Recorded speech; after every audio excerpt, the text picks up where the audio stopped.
غریب صحابہ نبی صلی اللہ علیہ وسلم کی خدمت میں آئے، عرض کیا یا رسول اللہ ذہب اہل الدثور بالاجور، یا رسول اللہ مالدار صحابہ دولت میں تو ہم سے آگے تھے ہی، ہمیں اس پہ کوئی اعتراض نہیں ہے، کیونکہ مرنے کے بعد سب کیا ہو جائے گا، دولت غربت سب برابر، اعمال پہ جنت ملے گی، لیکن یہ لوگ تو اعمال میں بھی ہم سے آگے نکل گئے۔ بھائی دیکھو صحابہ کو یہ نہیں غم تھا کہ ان کو دولت زیادہ ملی ہمیں دولت کم ملی، کوئی بات نہیں، مرنے کے بعد سب کیا ہے، تھوڑے دن کی کہانی ہے۔ دولت مند کی لاش پہ بھی اتنے ہی کیڑے ہوتے ہیں جتنے غریب کی لاش پہ، بلکہ دولت مند کی لاش پہ تھوڑے زیادہ ہوتے ہیں، اس نے پیزے برگر فل کارب ڈائٹ زیادہ کھائی ہوئی ہوتی ہے، اور کیڑوں کو فل کارب ڈائٹ تھوڑی زیادہ پسند ہے، میٹھے پہ زیادہ آ جاتے ہیں۔ میرا رپورٹیں غلط بھی ہو سکتی ہے بھائی، خیر۔ تو غریب کی تو لاش بھی سوکھی سوکھی سی ہوتی ہے، کیڑے بھی کہتے ہیں کہ یار کوئی خاص چیز کھانے کو مل نہیں رہی ہے۔ تو صحابہ کو یہ نہیں تھا کہ ابو بکر عثمان رضی اللہ عنہما ان کو اتنی دولت اور ہم غریب، نہ، ان کو یہ تھا کہ یا رسول اللہ دوڑ کا میدان آخرت ہے نا، تو مسئلہ تو یہ ہے کہ دولت مند تو آخرت میں بھی ہم سے آگے ہیں۔ نبی نے پوچھا کیوں کیسے؟ کہا یا رسول اللہ ہم جہاد کرتے ہیں، مالدار لوگ بھی جہاد کرتے ہیں، اس میں ہم دونوں کیا ہو گئے، برابر۔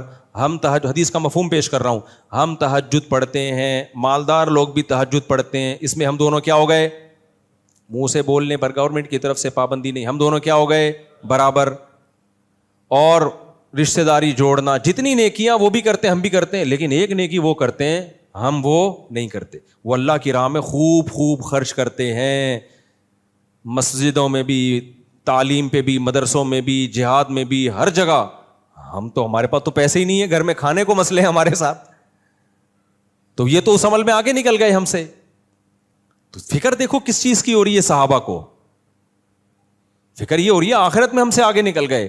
تو آپ صلی اللہ علیہ وسلم نے فرمایا ٹھیک ہے میں تمہیں ایک ایسا عمل بتاتا ہوں، وہ عمل تم کر لو گے تو اجر میں مالداروں کے برابر۔ آپ نے ان کو تسبیحات بتائیں، ذکر اللہ بتایا، یہ ذکر کثرت سے کیا کرو۔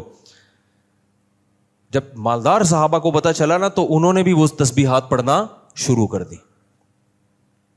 تو پھر غریب صحابہ دوبارہ یا رسول اللہ، جب سے ان کو پتہ چلا انہوں نے بھی وہ عمل، اب دیکھو یہ مقابلہ ہو رہا ہے کہ نہیں ہو رہا، بھائی ہم آگے ہی رہیں گے آخرت میں بھی، یہ جذبہ انسان کا، تو یہ پسندیدہ ہے، اس میں آگے نکلو۔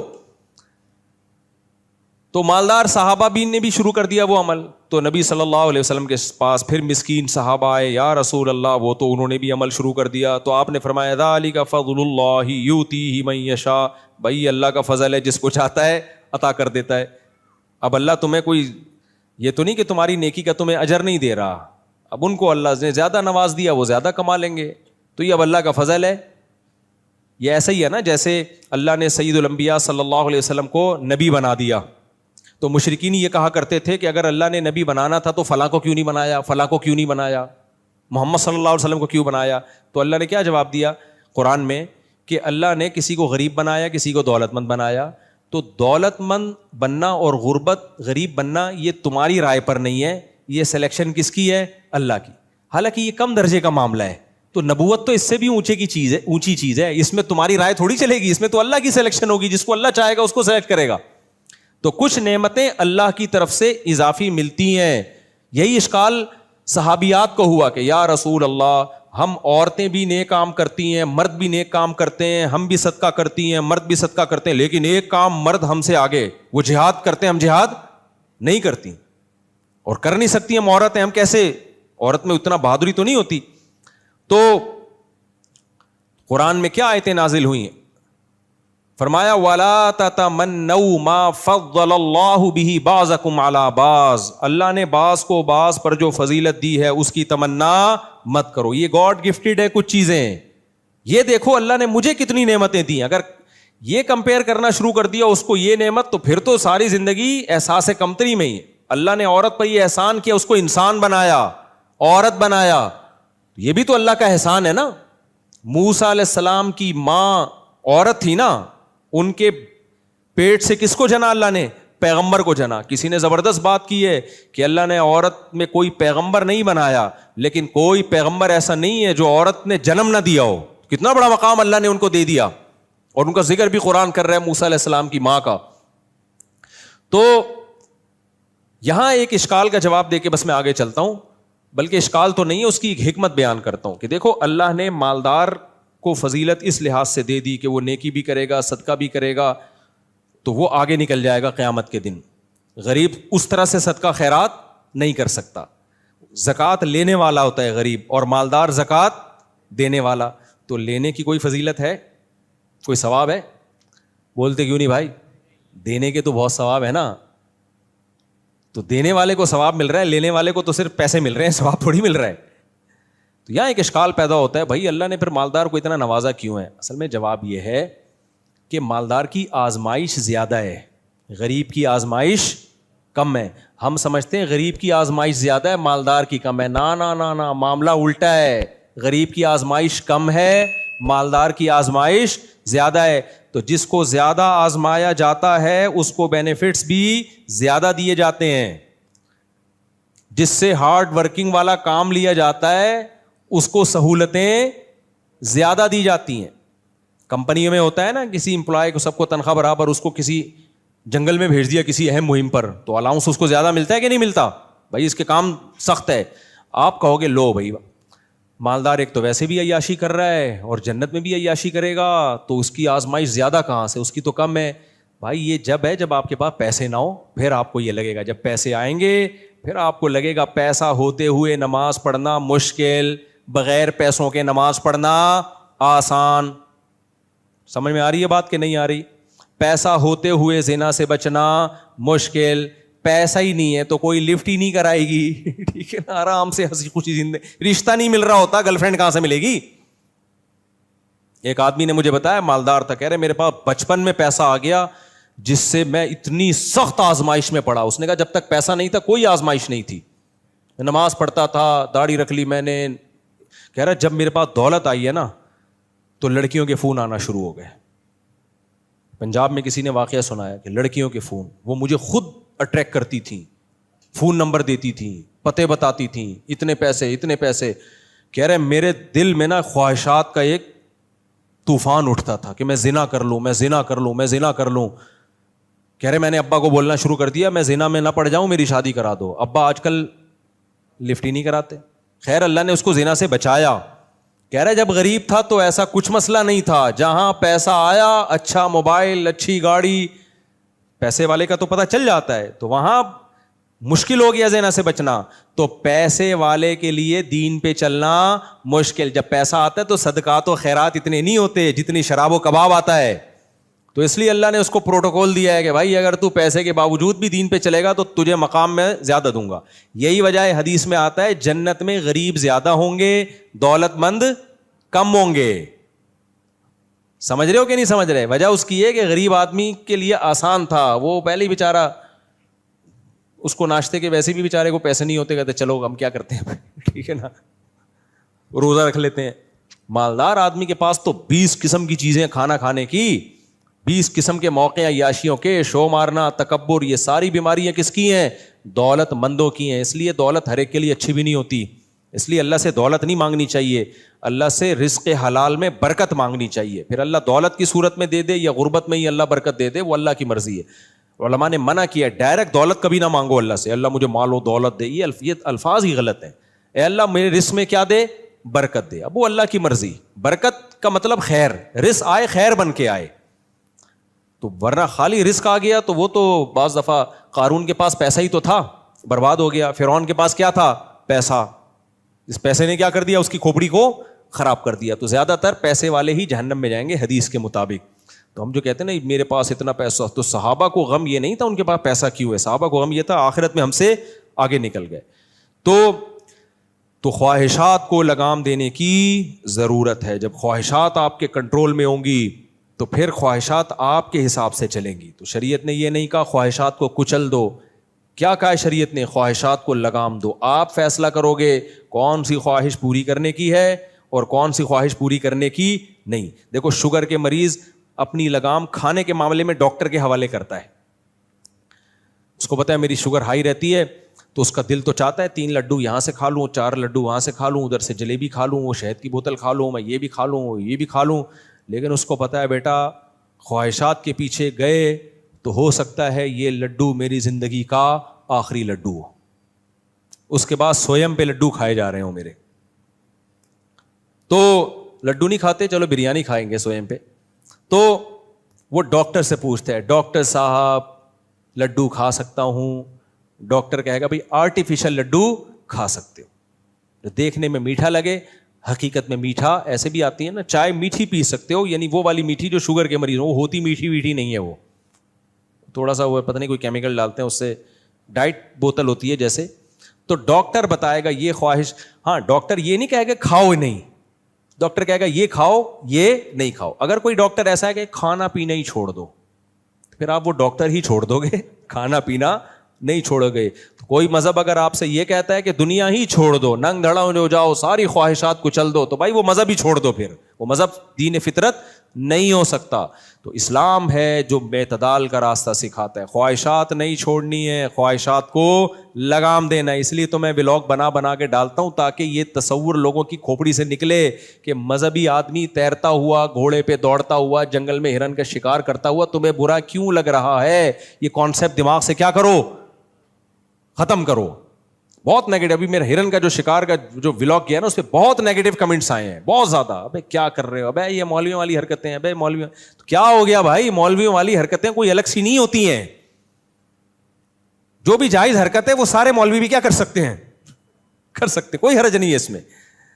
تو جائز ہے یہ, تو جائز نہ, ہاں نامناسب نہ ہو. بعض جائز انٹرٹینمنٹ ہوتی ہے لیکن وہ علماء پہ سوٹ نہیں کرتی ہیں.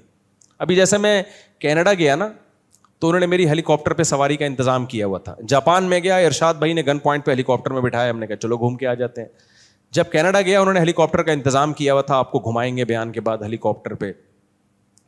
مجھے دل پہ بہت بوجھ تھا کہ یار کیا ہیلی کاپٹر پہ بچوں کی طرح میں, شکار تو ایک شکار جو ہے نا وہ تو ایک وہ خاندانی لوگوں کا کام ہے. میں نہیں کہہ رہا میں بہت خاندانی ہوں, لیکن شکار میں دلچسپی ہمیشہ سے کن کو رہی ہے, خاندانی لوگوں کو. اسماعیل علیہ الصلوۃ والسلام جو تھے نا, نبی صلی اللہ علیہ وسلم نے جب صحابہ کو تیر اندازی کی ترغیب دی تو آپ نے فرمایا ارمو فإن اباکم کان رامیا, تیر لگاؤ, سیکھو تیر اندازی, اس لیے کہ تمہارے باپ اسماعیل وہ تیر انداز تھے, ان کا گزر بسر شکار پہ تھا. شکار پیغمبروں نے کیا ہے بھائی. جو ویجیٹیرین ہے ان کو اشکال ہوتا ہے, ہائے بیچارہ ہرن. کچھ لوگوں کے یہ بھی کمنٹ تھے, ہائے بیچارہ ہرن. تو یہ نہیں دیکھ رہے بیچارہ مفتی صاحب پورا افریقہ کا جنگل گیا اور ایک ہرن بھی شکار کر کے نہ لائے, اس پہ ترس نہیں آ رہا, ہرن پہ ترس آ رہا ہے. ہاں ہرن کو مارنا برائے مارنا یہ حرام ہے اسلام میں. آپ اس کو ماریں کس کے لیے, کھانے کے لیے, انسان کے کام آئے گا, پھر ٹھیک ہے. تو ہم نے تو کھایا کم, صدقہ زیادہ کیا. وہ ہرن انسانوں کے کام آیا. بہت سے 2 ہرن تو پورے انہی کو پکڑا دیے جو بےچارے گئے تھے ہمارے ساتھ, وہ تو خوش ہو گئے. تو ایک ہرن قتل ہوا ہے لیکن اس کے بدلے میں کتنے غریبوں کا پیٹ بھرا ہے. تو اگر مار کے پھینک دیں پھر یہ حرام ہے. یہ تو آپ انٹرٹینمنٹ کے لیے کہ جانور کی جان کو ضائع کر رہے ہو, تبھی ہم حرام جانوروں کا شکار نہیں کرتے, کیونکہ وہ ظلم ہے, کھانا ہے نہیں اس کو, خام خواہ میں کیوں مار رہے ہو. تو ایسے تو ہم بھائی ایک پرندہ مارنا بھی حرام سمجھتے ہیں. ہاں جب جانور کا شکار ہم حلال سمجھیں گے جب اس کا فائدہ کس کو ہو, انسانوں کو. تو انسانوں کا پیٹ بھرے گا, ہم نہیں کھائیں گے تو شیر کھا جائے گا اس کو. کوئی نہ کوئی تو ہرن کو بالآخر کھاتا ہے, جب بڈھا ہو جاتا ہے نا ہرن تو پھر بھاگ بھی نہیں سکتا, تو شیر ہی آ کے کھائے گا. تو شیر سے بہتر نہیں ہے کون کھا لے, جمشید کھا لے, غفار کھا لے, وسیم کھا لے, یہ زیادہ بہتر ہے. کیا خیال ہے. تو اسلام کے جو بھی جائز چیزیں ہیں ان کو جب آپ ڈیپ میں جا کے غور کرو گے تو وہ انسانیت کا اس میں فائدہ ہی ہے. تو وہ ہیلی کاپٹر کا میں قصہ سنا رہا تھا, تو مجھے انہوں نے کہا کینیڈا میں آپ کے بیان کے بعد ہم نے ہیلی کاپٹر کی رائڈ رکھی ہے.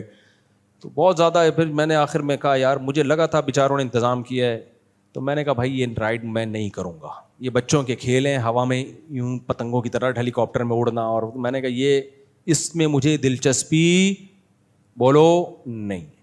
تو وہ زبردستی کینسل کروائی. یہ میں نے کہا علماء پہ سوٹ بھی نہیں کرتا نا, یہ جہاز میں جا رہے ہیں تو ولاگ بنا رہے ہیں, میں پائلٹ کے ساتھ بیٹھا ہوا ہوں, یا میں یوں, یہ تو عجیب سا چھچور پنا سا لگتا ہے.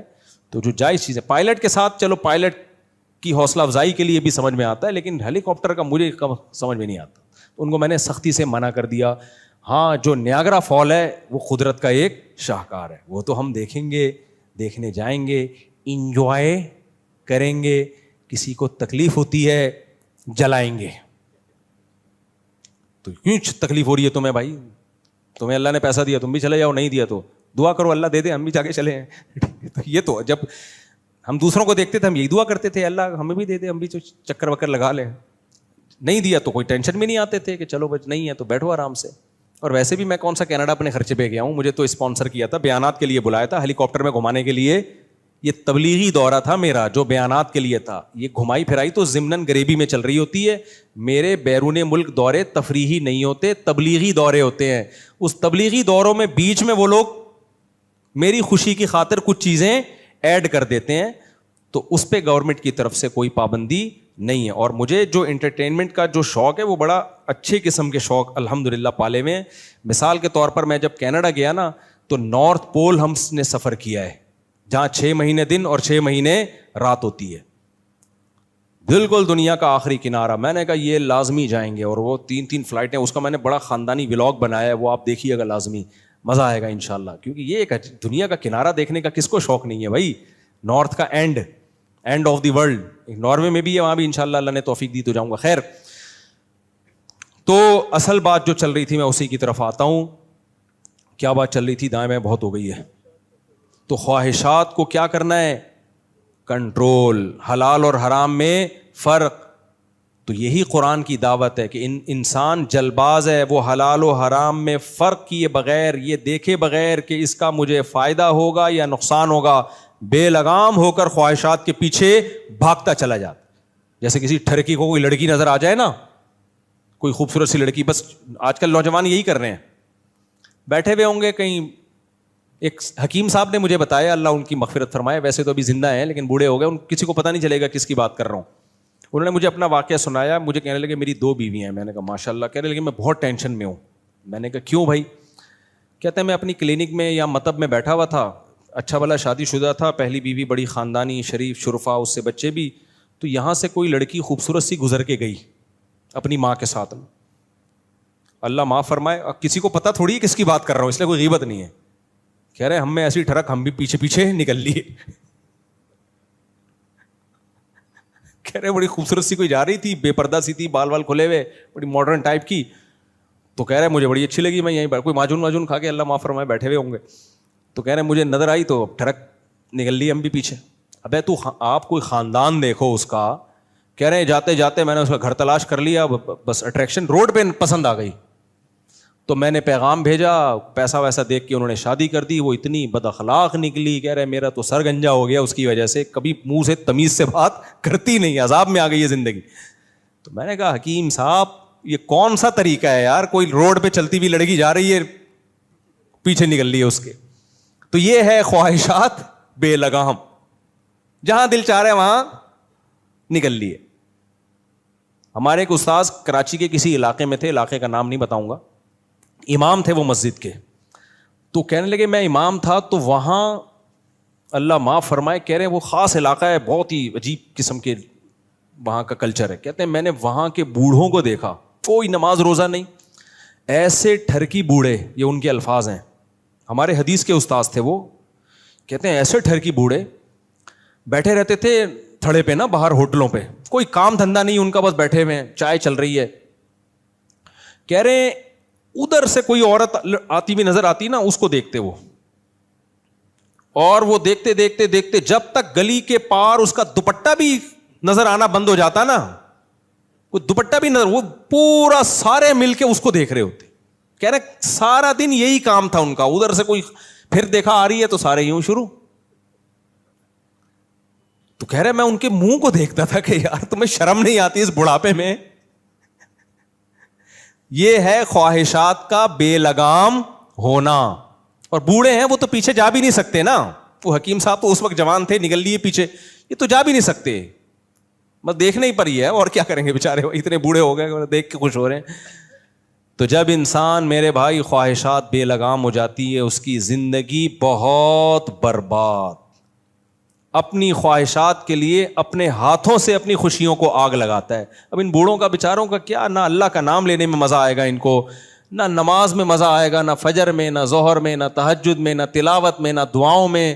ان منحوس گناہوں کی وجہ سے اللہ دعاؤں کی لذت چھین لیتے ہیں, ذکر کی لذت چھین لیتے ہیں, تلاوت کی لذت, ہمارے بوڑھے جو مسجدوں میں آتے ہیں کیسا ان کے چہرے پہ رونق ہوتی ہے, آ کے بیٹھ جاتے ہیں نمازوں سے آدھا آدھا گھنٹہ پہلے, ذکر کر رہے ہیں, اللہ کا نام لے رہے ہیں, دعائیں مانگ رہے ہیں, کتنی ان کے چہرے پہ ایک نور آ جاتا ہے, اس سے دل چاہتا ہے ان سے دعا کرواؤ, ان سے دم کرواؤ. اور ایک وہ ٹرکی ٹائپ کے ہوتے ہیں بیٹھے ہوئے ہیں سارا دن, کیسی ان کی زندگی دیکھ کے لگ رہا ہوتا ہے یہ پریشان ہے. تو اس لیے میرے بھائی اللہ نے فرمایا خلق ان الانسان خلق ہلوا, جل باز ہے, فوراً خواہشات کے پیچھے بھاگتا ہے. اب اس بوڑھے کو یہ تو چاہیے تھا نا, جو دیکھ رہے ہیں یہاں سے وہاں تک, یار نوجوان بھی ہمیں دیکھ رہے ہیں, وہ کیا بولیں گے اس بڑھاپے میں آپ کیا کر رہے ہو, تھوڑا سا نظر کو جھکا لو, لیکن بریکیں کیا ہو گئی ہیں, فیل, بریکیں فیل. نہ عزت کا خیال ہے, اولادوں کا بھی خیال نہیں ہے, اولاد کیا کہے گی ابا کو دیکھو کیا کر رہے ہیں. تو یہ بریکیں فیل. تو اللہ نے کیا فرمایا, کچھ لوگ ایسے ہیں جن کی بریکیں فیل نہیں ہوتی, الا المصلین. میرے بیان میں اکثر تمہید لمبی ہوتی ہے, بیان کا حاصل مختصر. فرمایا ہاں جو نماز کی پابندی کریں, پڑھنا نہیں ہے, کیا کرنا ہے, پابندی. نماز انسان کو بے حیائی سے روکتی ہے, خواہشات کو لگام دیتی ہے, کیونکہ فجر میں اٹھنا مشکل کام ہے, وضو کرنا مشکل کام ہے, مشکل کام کر کے انسان اللہ کے سامنے آ کے کھڑا ہوتا ہے, رکوع سجدہ تسبیحات, دل میں نورانیت پیدا ہوتی ہے, گندے کاموں سے نفرت. جیسے نمازی کو گندا جسم پسند نہیں ہوتا کیونکہ وہ پاک صاف رہتا ہے, ایسے گندا عمل سے بھی اس کو کیا ہو جاتی ہے, نفرت. یہاں لوگ ایک اشکال کرتے ہیں کہ ہم نے تو بڑے بڑے نمازی دیکھے ہیں الٹے الٹے کام کرتے ہوئے, بے حیائی کے کام کرتے ہوئے. اس کا جواب یہ ہے, یہ بالکل ایسا ہی ہے جیسے ڈاکٹر کہتا ہے کہ پیناڈول کی 2 گولی کھانے سے سر کا درد ٹھیک ہوتا ہے. اب آپ کو, میں نے تو اس دن بندہ دیکھا 4 گولیاں کھائیں پھر بھی اس کا درد ٹھیک نہیں ہوا. تو بھائی اس میں پیناڈول کا قصور نہیں ہے, اس کے اندر کوئی سافٹ ویئر غلط قسم کے ڈل گئے, یا اس کو درد ہی کوئی الگ ٹائپ کا ہو رہا ہے, یا وہ پیناڈول کھا کھا کے بھی اتنا زیادہ وہ درد والے کام کرتا رہے سر کے درد کے کہ اس کا درد اس سے ٹھیک نہیں ہو رہا. تو اس کو یوں کہا جائے گا, بھائی یہ اگر پیناڈول نہ کھاتا تو جتنا درد ہو رہا ہے نا اس کا ڈبل ہوتا. تو اسی سے خوب سمجھ لو, قرآن کہہ رہا ہے نماز انسان کو بے حیائی سے روکتی ہے. نمازی آدمی بے حیائی سے دور ہوتا ہے, نماز میں یہ طاقت ہے کہ بے حیائی سے روکتی ہے انسان کو, برے کاموں سے روکتی ہے. اگر کوئی نمازی برے کام کر رہا ہے تو سمجھ لو اگر یہ نماز نہ پڑھتا تو یہ برے کام ڈبل کر رہا ہوتا. تو یہ نماز کا قصور نہیں ہے, یہ ہے ہی اتنا نالائق کہ اس کی نماز نے روکا تو ہے لیکن پورے طور پہ روک نہیں پائی. یا یہ نماز پڑھ نہیں رہا ہے, ڈرامے کر رہا ہے. یہ نماز پڑھنا ہے خشوع و خضوع کے ساتھ ہوتا ہے نا, فارمیلٹی پوری کرنا تھوڑی ہوتا ہے. آج کل کیسے نماز پڑھی جا رہی ہے, اٹھے عادت پڑی ہوئی آئے روبوٹ کی طرح, پنکھوں کا حساب کیا 4 رکعتوں میں. وہ اکثر میں لطیفہ سناتا ہوں نا, ایک امام نے 4 رکعت کے بجائے 3 کے بعد سلام پھیر دیا. ایک آدمی نے کہا 3 پڑھی ہیں آپ نے. امام نے کہا سارے بے وقوف ہیں کیا, کسی نے لقمہ نہیں دیا, تو اکیلا, تجھے کیسے پتا چلا 3 پڑھی ہیں؟ کہہ رہے میری 4 دکانیں ہیں تو ہر رکعت میں ایک دکان کا حساب و کتاب چل رہا ہوتا ہے نا, تو ابھی 3 دکانیں کمپلیٹ ہوئی تھی, آپ نے سلام پھیر دیا. تو یہ والی نماز بے حیائی سے روکے گی انسان کو, ہے بھائی؟ سارے مسائل کس میں چل رہے ہوتے ہیں, پھر ہل اتنا رہے ہوتے ہیں, نہ ظاہری خشوع ہے نہ باطنی خشوع. ہمارے حضرت مفتی رشید احمد صاحب رحمہ اللہ تعالی نماز میں ہلنے پر اتنا ناراض ہوتے تھے, فرماتے تھے ویسے صحیح کھڑے ہوگا یہ, بالکل آرام سے نا صف میں ایسے تمیز سے بیٹھا ہوا ہوگا, جب اقامت ہو رہی ہے پھر بھی تمیز سے کھڑا ہوگا, نہ کہیں کھجلی ہو رہی ہے اس کو, نہ کہیں خارش ہو رہی ہے, کچھ بھی نہیں ہو رہا, نہ اس کے ساتھ والے کو کچھ خارش وارش ہو رہی ہے, دونوں آرام سے. جیسے ہی نیت باندھی, کبھی یہاں کو جا رہا ہے, دیکھا ہوگا آپ لوگوں نے, کبھی یوں شروع ہو جائے گا, کبھی ناک میں انگلیاں گھما پھر مطالعہ بھی کر رہا ہے کیا نکلا اس میں سے, رپورٹ طلب کر رہا ہے کہ یہ رپورٹ آئی بھی ہے کہ یہ ہوائی بس گھمایا ہے, کبھی یوں ہل رہا ہے, کبھی یوں ہل رہا ہے, کبھی کیا کر رہا ہے. تو یہ کیا ہے بھائی؟ قرآن تو کہہ رہا ہے قوموا للہ قانتین, خشوع و خضوع کے ساتھ اللہ کے سامنے کھڑے ہو جاؤ, خشوع و خضوع کے ساتھ. تو خشوع و خضوع میں دل کا خشوع بھی ہے, دل تو اپنے اختیار میں نہیں ہے, جتنا لگا سکتے ہو لگاؤ, اور ظاہری لحاظ سے بھی خشوع و خضوع پیدا کرے انسان, اس کے آداب کا خیال کرے, تو پھر نماز انسان کو بے حیائی سے روکتی ہے, جل بازی کی عادت ختم کرتی ہے نماز انسان کے اندر سے, وہ پھر خواہشات کو لگام دینا شروع کرتا ہے. الا المصلین, اللہ نے آگے فرمایا الذین هم علی صلاتهم دائمون, خالی نماز پڑھنا کافی نہیں ہے, نماز پہ پابندی کرتے ہیں. پابندی کرنا آسان کام نہیں ہے. دیکھو قرآن نے کسی گناہ کے بارے میں نہیں کہا کہ بہت مشکل ہے, نماز کے بارے میں اللہ نے کہا انہا لکبیرۃ الا علی الخاشعین, یہ بہت مشکل کام ہے سوائے ان لوگوں پہ جن کے دلوں میں اللہ کا خوف ہے. تو اللہ نے خود مانا ہے پڑھنا مشکل نہیں ہے, پڑھتے رہنا کہ کبھی بھی زندگی میں قضا نہ ہو, یہ مشکل کام ہے. تو یہ مشکل کی جس کو توفیق مل جائے وہ بہت بڑا کامیاب ہے. ہمارے ایک ہندوستان سے رشتہ دار آئے تھے, ہم جو میری عمر 10-12 سال تھی, تو میں نے کئی بار یہ پہلے بھی بیان میں واقعہ سنا ہے, یہ میں صرف موٹیویشن کے لیے سناتا ہوں کہ بھائی ایسی نماز ہونی چاہیے. نمازی آدمی کو ہر وقت فکر ہوتی ہے, جو آرام سے بیٹھا ہوا ہے نا, پڑا ہوا ہے آرام سے, گھڑی نہیں دیکھ رہا بار بار, اس کا مطلب وہ نمازی نہیں ہے. نمازی جہاں بھی جائے گا نا بار بار گھڑی دیکھے گا, یار نماز میں ٹائم کتنا ہے, قریب میں کوئی مسجد ہے تو جماعت ہونے والی ہے کہ نہیں ہونے والی. دیکھو میرے لیے اب مشکل ہو گیا ہے, میں کہیں سفر میں جاتا ہوں, پہلے میں اس کا اہتمام کرتا تھا جماعت ہونے والی ہے کہیں قریب, کیونکہ سفر میں بھی اگر قریب میں مسجد ہے تو جماعت سے نماز پڑھنی پڑے گی آپ کو, اگر قریب میں مسجد ہے.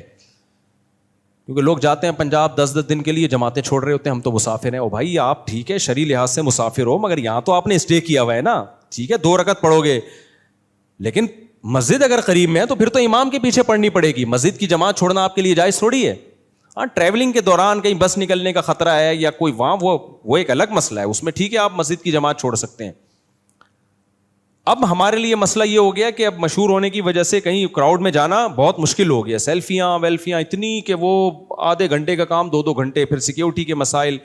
تو اب میں بعض دفعہ نہیں جاتا مسجد میں, کہیں جا رہا ہوتا ہوں یار گھر پہ پڑھ لیں گے یا راستے میں پڑھ لیں گے. لیکن مسئلہ شرعن یہی ہے کہ نمازی آدمی ہر وقت کیا کرے گا, تھوڑی تھوڑی دیر بعد گھڑی دیکھے گا, یار نماز کا ٹائم تو نہیں ہو گیا. تو میں وہ واقعہ سنا رہا تھا, ہمارے ایک رشتہ دار آئے انڈیا سے, میری عمر 10-12 سال تھی اس وقت, ان کی عمر تھی 70 سال. تو ہم سب گھر والے ان کو لے کر گئے کلفٹن گھمانے کے لیے. چلو جی آپ کو کیا دکھاتے ہیں ہم, کلفٹن. اچھا ہم نے اپنی دادی سے اور اپنے والد وغیرہ سے سنا کہ ان کی زندگی میں کبھی نماز قضا نہیں ہوئی. 70 سال کا بندہ اور بالغ ہونے سے لے کے اب تک کبھی نماز قضا نہیں ہوئی. یہ نہیں کہ ذمے میں نہیں ہے, قضا ہی نہیں ہوئی. کتنا اہتمام کیا ہوگا بھائی.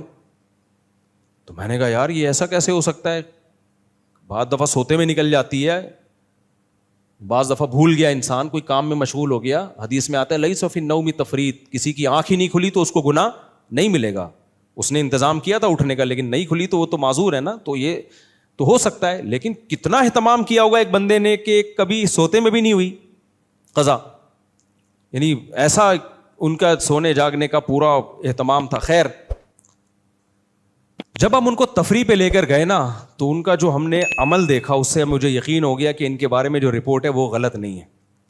بھائی ہم ان کو جھولوں میں لے کے, وہ 70 سال کے جھولے کیا جھولتے, لیکن جو بھی ان کے حساب کے جھولے تھے یا جو بھی ان کو دکھانا تھا, بار بار بھائی مغرب کا ٹائم ہو گیا, سورج غروب ہو گیا, بار بار. ابے ہم نے کہا بھائی یہ تو کسی تفریح میں دلچسپی نہیں لے رہے, ان کو تو بس اس سے مغرب کا ٹائم ہو گیا, ظہر کا ٹائم ہو گیا, عصر کا ٹائم ہو گیا, عشاء کا ٹائم ہو گیا. میں نے کہا بھائی واقعی یہ کیا ہے, واقعی یہ نمازی ہیں.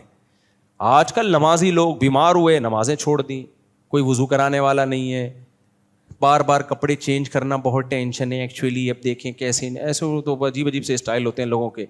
جہازوں میں بیٹھے ہیں, پڑے سو رہے ہیں, فجر کا ٹائم گزر گیا, ظہر کا ٹائم, ابے بھائی جہاز ہے, سفر ہے, اور کچھ پڑھ رہے ہوتے ہیں لیٹے لیٹے پڑھ رہے ہوتے ہیں. ابے بھائی یہ لیٹے لیٹے تو اس کے لیے ہے جو کھڑے ہو کے نہ پڑھ سکے, وہ بیٹھ کے پڑھے. جدھر منہ ہے ادھر منہ اٹھا کے پڑھ رہے ہیں نماز. تو قبلہ اللہ نے ایسے ہی بنا دیا.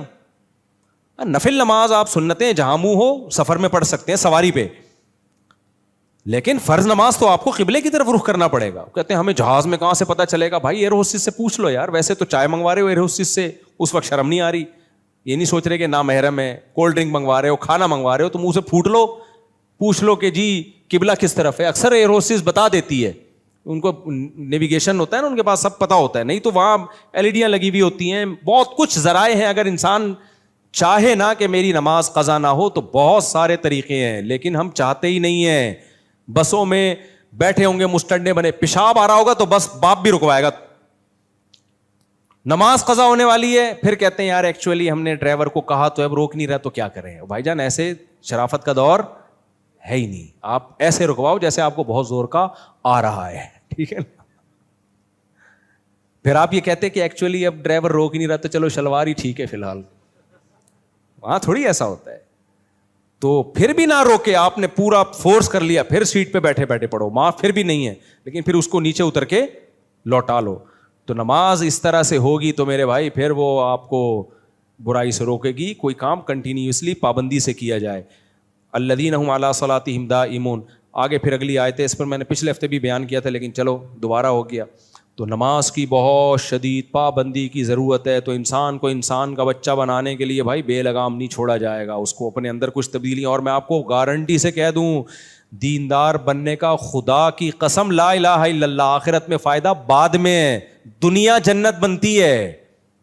بہت مزے کی زندگی ہوتی ہے کس کی, جو اللہ والے ہوتے ہیں, بہت مزے کی زندگی ہوتی ہے. ان کو خامخواہ کی ٹینشن والی چیزوں سے ٹینشن ہوتی ہے.